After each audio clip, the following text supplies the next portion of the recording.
वचन देते कलयुग में जो खप्पड़ आपका खा लिया ना, कलयुग में भरवा दूंगा, वो भी 18, 19, 20 साल के बच्चों से। तो ये आजकल एक्सीडेंट है, मौत है, अब कलयुग में क्यों हो रहे हैं ये ज़्यादा, इसलिए हो रहे हैं। कलयुग का प्रभाव है सब।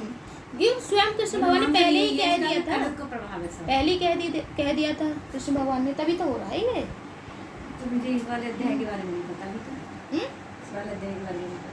ऐसे मैम मेरे दिमाग में ऐसे बहुत सारे क्वेश्चंस हैं। नहीं मैडम, मतलब मैं ज़्यादातर महाभारत सुनती है। हूँ। मैं मतलब महाभारत बहुत रामायण से ज़्यादा महाभारत सुनती हूँ मैं, मुझे इसलिए पता है। ये क्या हो गया, चप्पल के अदला बदली कैसे हो रही है? मैम अकाल मृत्यु क्यों होती है? ये जो है कलयुग है ना, इसमें हमारे कर्मों का प्रभाव है। जो हमारे पूर्व जन्म के कर्म होते हैं ना, उसके अकॉर्डिंग हमें ये चीज़ें मिलती हैं। हमने अच्छा करा है तो हमें अच्छा मिलेगा, और यदि हमने बुरा पिछले जन्म में करके आए तो बुरा मिलेगा। देखा है आजकल आपने ये देखा होगा कि कोई तो बहुत पैसे वाले घर में होता है, कोई होता है बहुत गरीब घर में। ये भी हमारे पूर्व जन्म का फल होता है। मैम एक क्वेश्चन मेरा भी है, ये होता है कि इसीलिए आकर मृत्यु ज़्यादा हो रही है, क्योंकि पहले हम लोग ये सोचते हैं कि इंसान का जन्म लेके भगवान का नाम तो छोड़ देते हैं, प्रभु का नाम लेना छोड़कर इधर उधर की बातों में आ जाते हैं। ये है सारा रीज़न।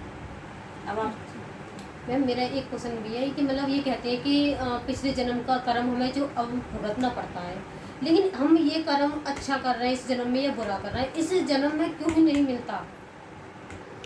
आपका बहुत अच्छा क्वेश्चन था कि पूर्व जन्म में हम क्या करके आए हमें नहीं पता, किसी को भी नहीं पता यहाँ पे कि पूर्व जन्म में हम क्या करके आए। लेकिन हाँ, जैसे हमने जहाँ जन्म लिया है तो उनका कुछ कर्ज था, तब हम वहाँ पर वापस आए उस फर्ज को निभाने। अब हमने वहाँ पर जैसे फर्ज अपना निभाया।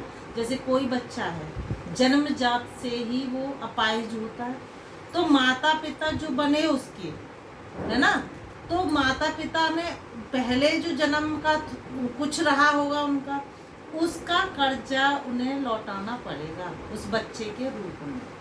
तो इसीलिए तो कहते हैं इस जन्म में हमसे कोई गलत कर्म ना हो, तभी तो हम भगवान की तरफ जा पाएंगे। अगर अभी हमने कुछ बना लिया अपना, तो भैया ये तो हमें चुकाना ही चुकाना है।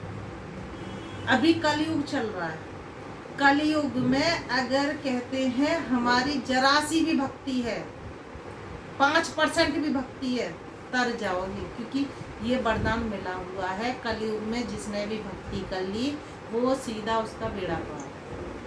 अब भक्ति कैसे होगी? ऐसे तो नहीं होगी, पूजा पाठ कर ली, घंटी घुमा ली, कुछ नहीं होना उससे, कुछ भी नहीं होना पूजा पाठ से। वो एक दिखावा है। जो मन की बात है ना, हृदय की बात है, वो है नाम जप से। जैसे प्रेमानंद जी महाराज कहते हैं राधा नाम, और यकीन मानो कि राधा नाम वाकई में आधार है।